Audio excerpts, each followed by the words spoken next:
Hi again, viewers. I've rearranged my tripod, my table, my lamp, and even where the worms are for filming purposes, and I want to do a test video so I can see if it's adequate. I did a lot of experimenting yesterday and today, and I realized that based on the camera equipment I have and my limited range of mobility from my physical issues, it's never going to be one of these 5-star high-tech $5,000 camera videos, but I want to be able to at least show you what I'm doing that's good enough for me. So this is the baby blue bait bin, which contains baby blue balls. I just think that's a tongue twister right there. Yesterday, what I did is I dug a little puddle in the middle here, a little divot, and I put in a handful of dampened organic ground cornmeal. And I went in today to try to retrieve the ball of worms, and they had eaten every speck of it and already were dispersed. I mean, these blues they're scattered all throughout, and you can see how teeny tiny some of them are. I mean, these are babies, but there are so many, and I don't mind this becoming another Indian blue bin, and I probably will leave it to be that, but I want to harvest these castings because, as you can see, they're done and they're beautiful. So I need to at least get the worms mostly rounded up, or at least centralized, so I can move most of them out and then add some new bedding. Right now they're just so scattered, it's impossible to harvest these castings. And because they are newborn hatchlings, you can see them in every scoop, it's impossible to try to pick them out. And I mean, there are several hundred, if not several thousands of them in here.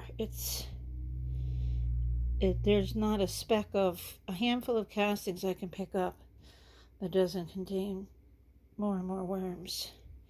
Look at this little spazzy guy here. I'm camera shy, put me down.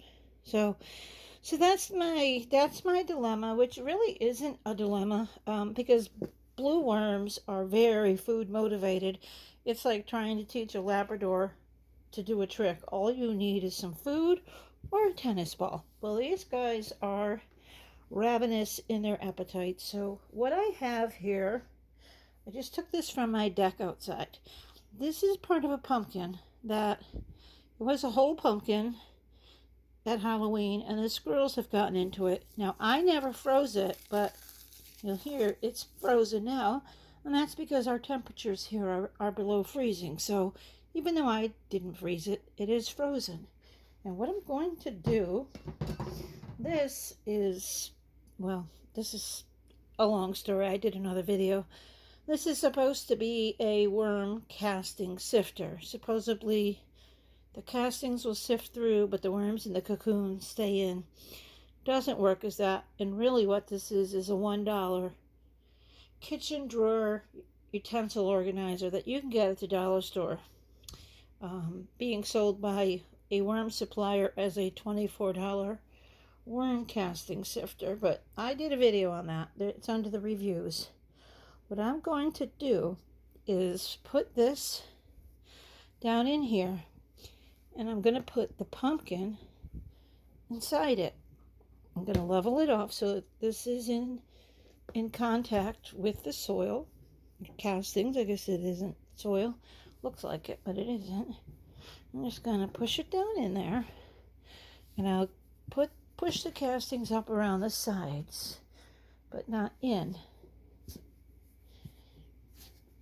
And then what I'm going to do is I'm going to dump the pumpkin in. Now, because this has tiny holes in the bottom of it, what I'm hoping is that these worms, being the food the foodies that they are, will, as soon as they recognize this is in here, they will come up through the holes in this and fill in here. And I can just pick this up, take it out, and have most of the worms.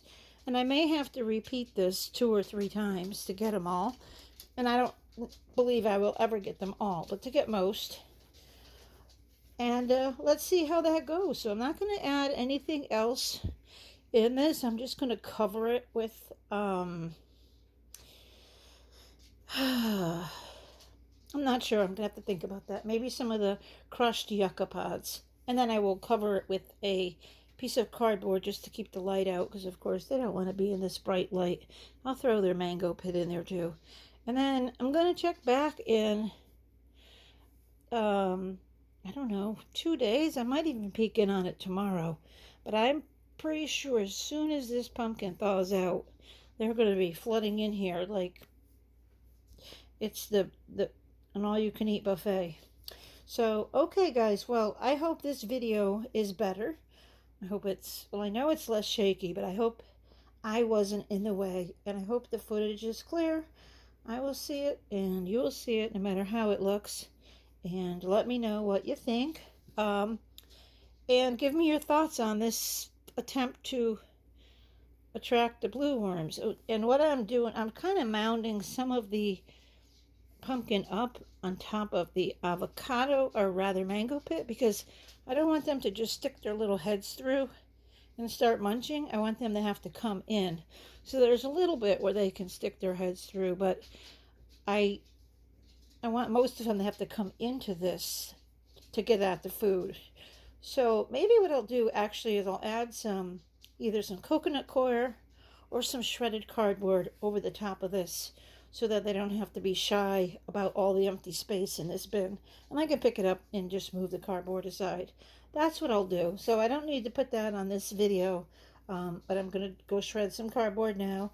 And we will follow up on this in just 1 to 2 days, because that's all it takes to trap these. They're insatiable eaters, and I guess that's a good thing when you need to collect them. All right, guys, hope everybody's having a good Saturday and a good weekend. And if you're not, I hope it gets better for you. And I will see you again very soon. Just a quick add-on to this to show you what I'm doing. What's sprinkled on top here is coffee grounds from my coffee today. And I just took the empty paper towel tube off my dispenser and wet it. And I'm going to just kind of throw it on here, just enough to it so that most of this material is covered. Hold on, let me sort it over here. Doesn't have to be completely covered, because I think these guys would jump through rings of fire to get to food. But since I want to capture them as quickly as possible, and I'm going to make it at least somewhat of a private dining experience. Reservations not required.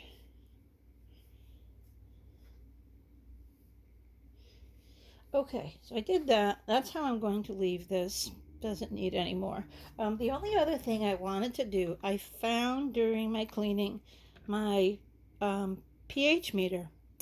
And I haven't tested the pH in this bin since the castings have been finished. Now, neutral is 7.0. Worm castings, they're not always neutral. It depends on what you feed. If you feed a lot of fruits and vegetables, it's going to be more acidic. It might be 5, 5.5. If you're doing a lot of carbon only, it may be 7.5, 8, 8.5. So let's turn this on. Let me turn it on.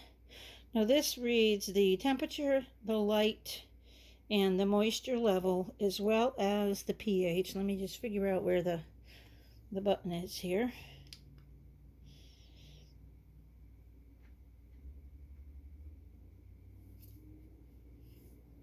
Okay, here's the button on the back. Okay, so I haven't put it in anything. I haven't put it in yet. I took off the plastic tip. Now this is just the default setting. It says the light is the light is low. I'm holding it right under a lamp, so that's not accurate, but let's see what it says for the pH. Now, I can't really stand it up in there because the soil is too loose. But I do want to see what it says. I've got it stuck down in the castings here.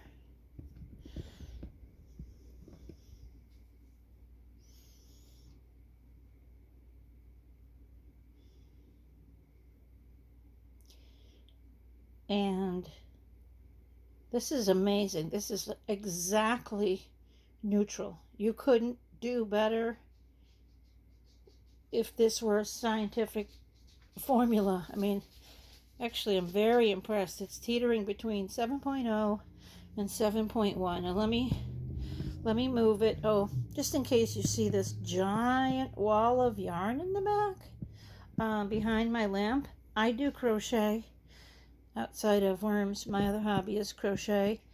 And this is my yarn room, so that's what you're seeing behind. It's become my worm room. I guess it's my craft room now, or activity room. All right, I've moved it to a spot down in front, and again, it's right at a 7.0, 7.1. Try moving it over here. And because these castings aren't deep enough, it's not gonna stand up. But 7.1.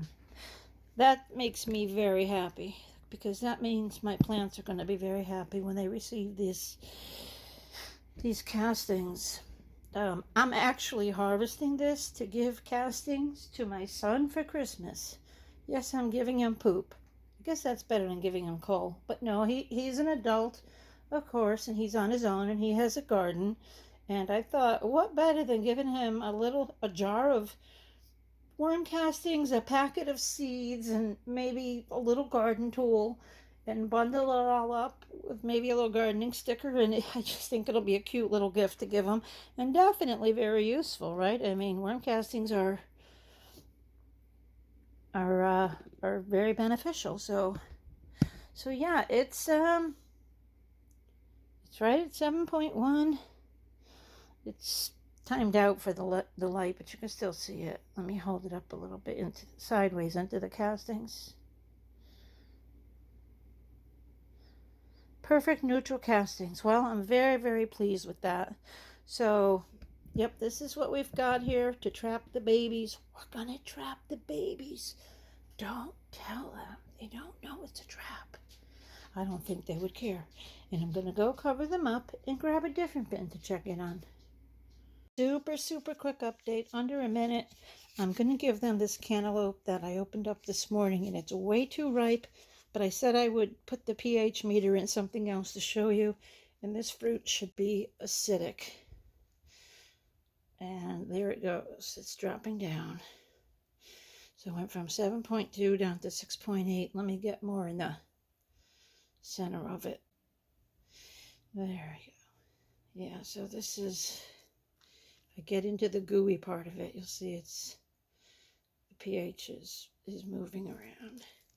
I mean, it's cantaloupe, it's not a tomato or cherries, so it's not going to be crazy acidic, but you can see that the meter changes according to what it's in. So glad I was able to show you that, and I'm going to give a whole bunch of this to these beautiful wigglers right now.